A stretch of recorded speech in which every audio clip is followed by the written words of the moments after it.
Hai, perkenalkan nama saya Melani Sari Putri Berlusitorus dengan NIM C1C023013. Saya dari Universitas Jambi, Fakultas Ekonomi dan Bisnis, Prodi Akuntansi. Jadi di sini saya akan membuat video untuk tugas akuntansi syariah yang berjudul Konsep Memelihara Harta Kekayaan, Cara Memperoleh dan Menggunakan Harta dalam Syariah, akad atau kontrak dalam transaksi yang dilarang seperti riba dan sejenis-jenisnya, prinsip sistem keuangan syariah, serta berbagai instrumen keuangan syariah. Nah, sebelum kita memasuki materinya, latar belakang dari materi ini adalah dalam kehidupan manusia, harta memiliki peran yang sangat penting untuk memenuhi kebutuhan hidup, baik kebutuhan pribadi maupun sosial. Dalam Islam, harta tidak hanya dipandang sebagai alat pemenuhan kebutuhan, tetapi juga sebagai amanah dari Allah Subhanahu wa Ta'ala yang harus dikelola dan dimanfaatkan dengan cara yang benar sesuai dengan ketentuan syariah. Oleh karena itu, Islam memberikan aturan yang jelas bagaimana cara memperoleh, menggunakan, dan menjaga harta yang tidak menimbulkan kerugian bagi diri sendiri maupun orang lain. Nah, materinya adalah kita bahas satu persatu. Yang pertama adalah konsep pemeliharaan harta kekayaan. Dalam sistem keuangan syariah, Allah adalah pemilik mutlak segala kekayaan, sementara manusia hanyalah khalifah atau pengelola yang menerima titipan amanah tersebut. Oleh karena itu, kepemilikan manusia bersifat terbatas pada pemanfaatan selama hidup dan harus dikelola sesuai pedoman syariah. Segala bentuk perolehan harta wajib dilakukan dengan cara yang sah. Harus ditujukan untuk kebijakan di jalan Allah, karena kelak akan diminta penanggung-jawabannya. Harta dianggap baik jika memenuhi kriteria halal dalam hal cara yang didapat maupun cara dibelanjakan. Karena statusnya hanya titipan, hak milik seseorang atas harta akan berakhir saat ia meninggal dunia dan harus didistribusikan kepada ahli waris sesuai ketentuan hukum Islam. Dengan demikian, sistem ini memastikan bahwa harta tidak hanya menumpuk secara pribadi, tetapi mengalir secara adil dan sesuai dengan keinginan. Selanjutnya adalah perolehan dan menggunakan harta dalam syariah. Yang pertama, perolehan harta dalam syariah. Dalam Islam, mencari harta adalah bagian dari ibadah muamalah. Prinsip utamanya adalah semua boleh kecuali yang dilarang. Yang pertama itu hukum dasar. Segala sesuatu di bumi diciptakan untuk manusia, sehingga ruang lingkup yang halal jauh lebih luas daripada yang haram. Yang kedua, syarat harta halal. Harus memenuhi 3 kebenaran: niat yang benar, tujuan yang benar, dan cara yang benar. Yang contohnya itu menyumbang panti asuhan, pakai uang curian. Seperti menyumbang panti asuhan pakai uang curian, tetapi dianggap berdosa dan tidak bernilai di mata Allah. Yang ketiga adalah prioritas keberkahan.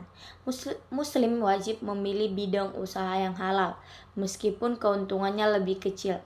Fokus utamanya bukan sekedar uang di dunia, tapi keselamatan di akhirat, karena setiap harta akan diminta pertanggungjawabannya.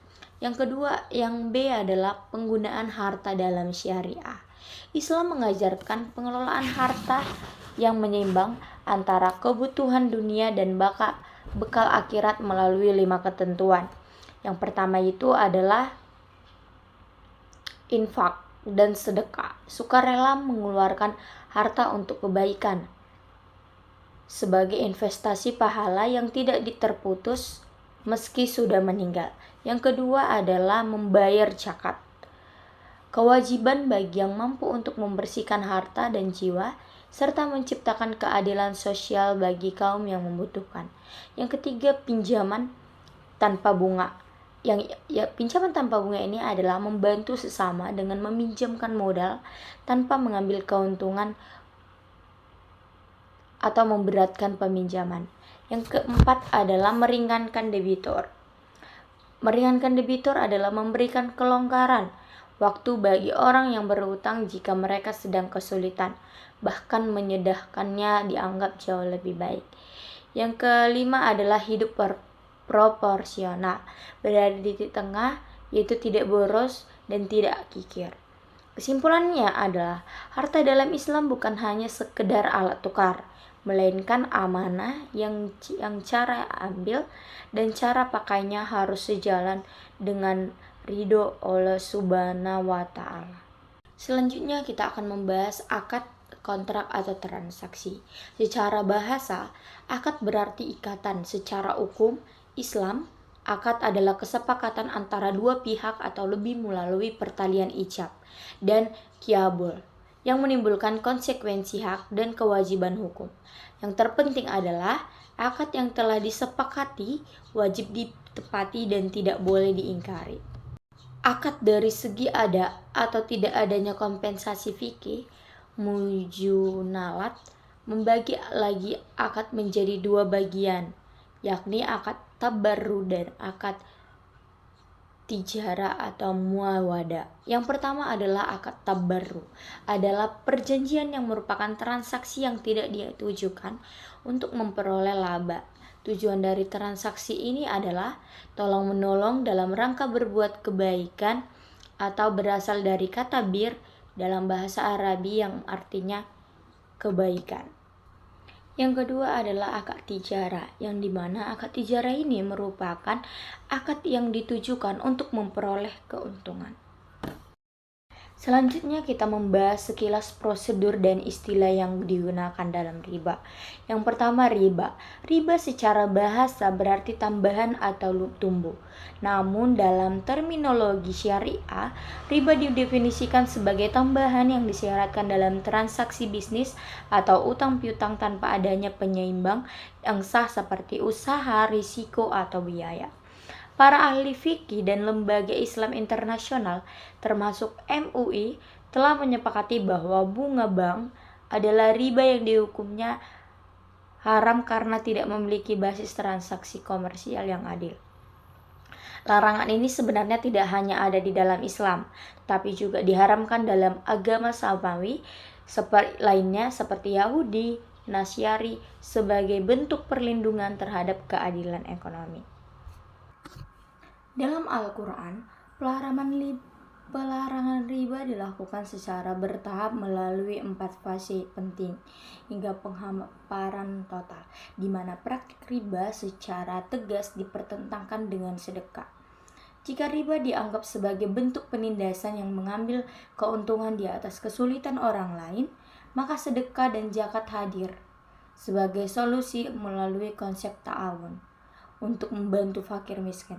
Allah Subhanahu wa Ta'ala menghapuskan tradisi jahiliyah yang mengharap imbalan materi dari pinjaman dan menggantinya dengan tradisi baru, yaitu meminjamkan harta demi mengharap ridha Allah dan pahala akhirat yang berlipat ganda. Jenis riba. Riba didain adalah riba yang muncul karena utang piutang dan dapat terjadi dalam segala jenis transaksi kredit atau utang piutang di satu pihak harus membayar besar dari pokok pinjamannya. Kelebihan dari pinjamannya dengan nama pun bunga interest bagi hasil dihitung dengan cara apapun itu tergolong riba sesuai. Riba fal adalah riba yang muncul karena transaksi pertukaran atau barter. Riba ini dapat terjadi apabila terdapat kelebihan atau penambahan pada salah satu dari barang ribawi atau barang sejenis yang dipertukarkan, baik pertukaran yang dilakukan dari tangan ke tangan maupun kredit.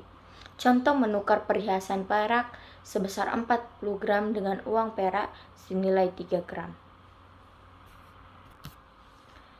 Selanjutnya adalah prinsip sistem keuangan syariah.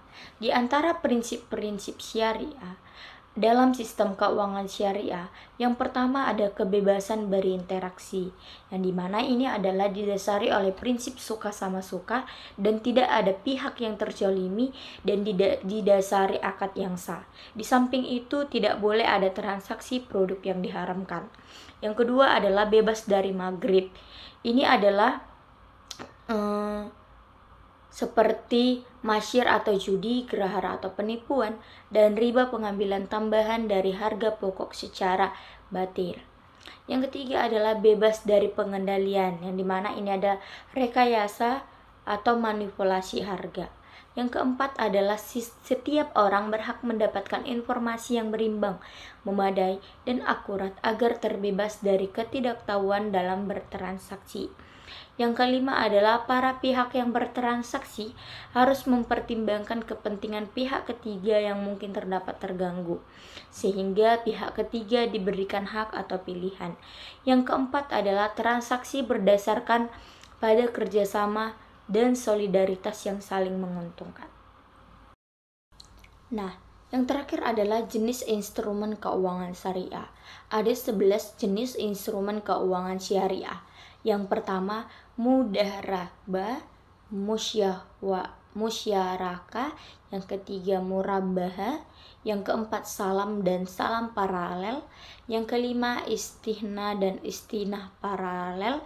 Yang keenam, ijarah dan ijarah muntahiyah bitamlik. Yang ketujuh, muwadiyah. Yang kedelapan, quart dan quart hasan pinjaman. Yang kesembilan, sart. Yang kesepuluh, wakalah. Dan yang kesebelas, kafalah. Nah, setelah kita membahas pembahasan yang tadi yang sudah dijelaskan, tibalah kita di kesimpulan.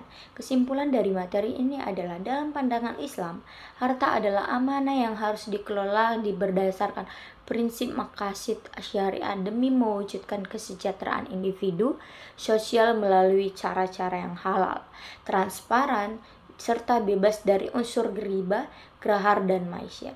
Melalui instrumen keuangan syariah seperti bagi hasil dan berbagai akad mengedepankan aspek keadilan, pengelolaan harta tidak hanya berfokus pada akumulasi materi, tetapi juga pada keseimbangan penggunaan yang tidak boros maupun kikir, serta pemenuhan kewajiban sosial demi menciptakan tatanan ekonomi yang berkah dan merata. Sekian materi yang dapat saya sampaikan, semoga bermanfaat untuk kita semua. Mohon maaf ada yang kurang jelas dan salah kata. Terima kasih, bye-bye.